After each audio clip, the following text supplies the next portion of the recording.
भाई splits villa वालों का स्प्लिट्स विला खत्म हो गया, लेकिन बाहर आकर के ना बिग बॉस शुरू हो गया। कसम से क्या घमंडी लोग है भाई, क्या घमंडी लोग। मैं एक शो करके इतना घमंड नहीं। हम लोगों ने खुलासों से भरा वो फिनाले का ड्रामा देखा था, उसके बाद सुजैन गई नयनदीप रक्षित के पॉडकास्ट में, जहां उसने खुलासों पे खुलासे किए। फिर वो श्रेया कालरा के भी पॉडकास्ट में गई। इन सब में उसने जाकर के बोला कि योगेश और आकांक्षा का पैचअप जनवरी में ही हो गया था, लोग जनवरी से ही बातें कर रहे थे, they stayed together in Delhi for 3 days। अब ठीक है, तुमको मानना है मानो, नहीं मानना है नहीं मानो, अपनी देवी की चरण बंद ना करो। फिर देवी जी आती हैं, देवी जी को 3-4 दिन का समय लग जाता है स्क्रिप्ट रेडी करके अपने डिफेंस में नई कहानी सुनाने में। ठीक है, देवी जी ने अपनी कहानी सुनाई, देवी जी ने अपने कुछ दोस्तों के वीडियोस भी दिखाए कि अरे देखो मैं सारे प्रूफ दिए कि अरे मैं यहाँ थी। ठीक है, अब लोगों के पास भी पूरा अधिकार है कि देवी जी के इन सारे जो दिए गए सबूत है उनको एनालिसिस करे। तो लोगों ने जो स्पेशली जो रेडिट यूजर्स है उन्होंने पकड़ लिया कि देवी जी जो ये कहानी बता रही है इसमें बहुत सारे कॉन्ट्राडिक्शंस हैं और फैलेसी है। ठीक है, अब ये बात भी सामने आ गई। इसके बाद इनसाइडर सिमरन ने भी देवी जी को लेकर के कुछ बातें कही। अब ठीक है, तुमको मानना है मानो, नहीं मानना नहीं मानो।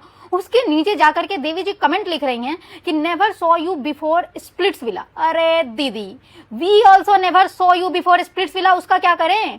बहन जी कहती हैं कि लोग मेरे फॉलोअर्स से जलते हैं, चाहते हैं कि मेरे फॉलोअर्स कम हो जाए। अरे दीदी नीचे नीचे नीचे नीचे चने की झाड़ पर से गिर जाओगी। मतलब बहन, पुनीत सुपरस्टार के भी इस देश में 15 मिलियन फॉलोअर हैं। And by the way he is more entertaining than you babe. Finale के एपिसोड में योगेश ने बोल ही दिया ही लाइक्स यू, तब तो आपने वैसे भी कुछ नहीं बोला था, रिटेलिएट भी नहीं किया था। तो you guys should date each other, you both deserve each other. इसमें इतना ड्रामा नौटंकी करने की जरूरत नहीं है। पीपल जस्ट वांट कि अब जो तुम इतना सिंपैथी ले रही थी इतने महीनों से, अब लेना बंद कर दो। जनता का चूतिया जो बना रही थी वो बनाना बंद कर दो।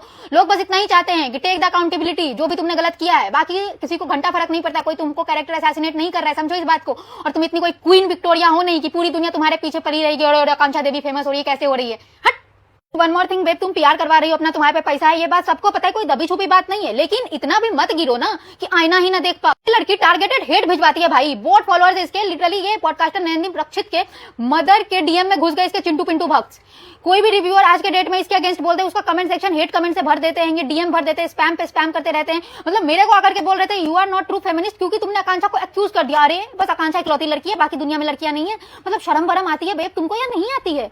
मतलब थोड़ा ना जमीर जगा लो, काम करो, ढंग के काम करोगे लोग वैसे भी याद रखेंगे। एक आधा शो करने के बाद इतना महान बनने की जरूरत नहीं होती है। तुमको कोई नहीं जानता था स्प्लिट्स विला से पहले, एक्सेप्ट इट, स्टे ग्राउंडेड। ठीक है, और इतना हेट पीआर करवाने की जरूरत नहीं है दूसरों के अगेंस्ट। छी भाई, शर्म आनी चाहिए।